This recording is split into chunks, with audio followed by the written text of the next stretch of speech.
If you're prioritizing your conditioning over strength training, your program is working against you. So if you're a master's athlete, stuck, injured, and not progressing, this video is for you. Now, I've seen it over the last 16 years, but also when I was in the army, I saw the grind being the badge of honor, CrossFit, Rhabdo the clown, high rocks, just pushing yourself till you're sick. That kind of attitude, that mentality isn't going to progress you particularly quickly because you're avoiding or missing out on the strength basis that every program needs. Now, there's no denying that strength training's benefits are significant. Joint health, joint stability, muscle resilience, muscle strength, all these things to help you improve your performance. Coaching runners and endurance athletes is the impossible task from a strength coach's perspective.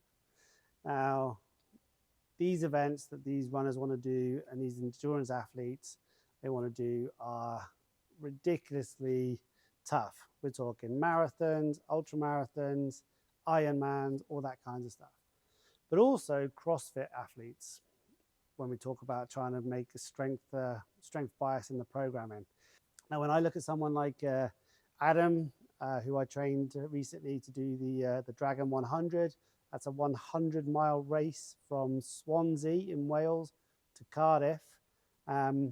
He came to it from the perspective of he's a great runner, really consistent, and hasn't needed the strength element to his training at all. You know, he's got by on talent and hard work, but he wanted to improve his times and improve his endurance to be able to succeed in that race. And he's already tried it once before and didn't manage to finish. So when he came to me and was like, I need to improve my strength so I can actually finish the race, we put together a 3-day-a-week strength program and to improve his deadlift, to improve his squat, to give him the tools to be able to finish that race.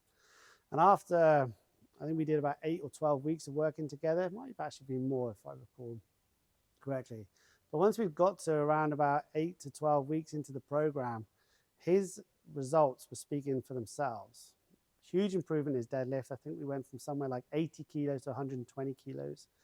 And if you look at what that does to your performance as a runner, it improves your stride length. And if you can improve your stride length by even 1 to 2 inches over the course of a 100-mile race, that is going to be significant in terms of your improvements in time and efficiency in the actual running technique.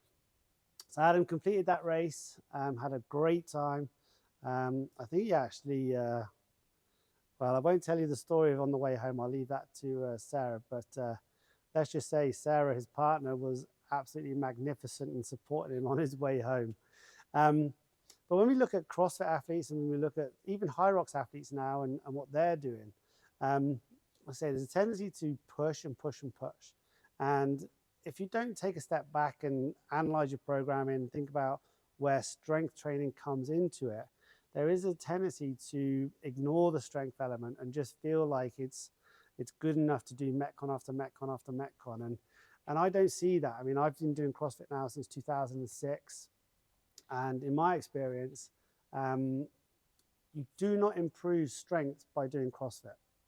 And how I can quantify that is that when I started CrossFit in 2005, 2006, my back squat was about 175 kilos. I did the main site workout. So for those of you that don't know what the main site is on CrossFit, they publish a daily workout, 3 days on, 1 day off.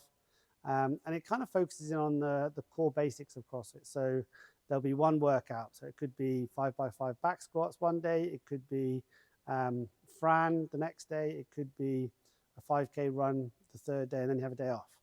So I followed that program pretty much religiously for a good 3 or 4 years. And I loved it. I still do. But from a strength perspective, I didn't improve my back squat. I didn't improve my bench press. I didn't improve my deadlift. Didn't really make any huge gains in any of those things. Now, I'll put the little caveat in there that I had some good strength numbers beforehand. 175 back squat, 152 bench, and probably a couple of 100 kilo deadlift. But those numbers didn't go up at all over that 4-year period. I got fit and I enjoyed the training, but didn't get stronger. But it wasn't until then I started implementing a strength bias and I started my own affiliate that I started to program a more structured, more linear progression of strength training that I started seeing results. And, you know, the proof in the pudding is that whenever my members, my athletes have been to competitions, low level competitions admittedly, but not necessarily, well, we've had a couple of people do some regional and national sort of level, European Championship kind of stuff.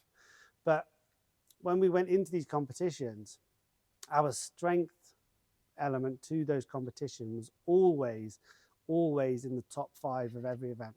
Very, very good.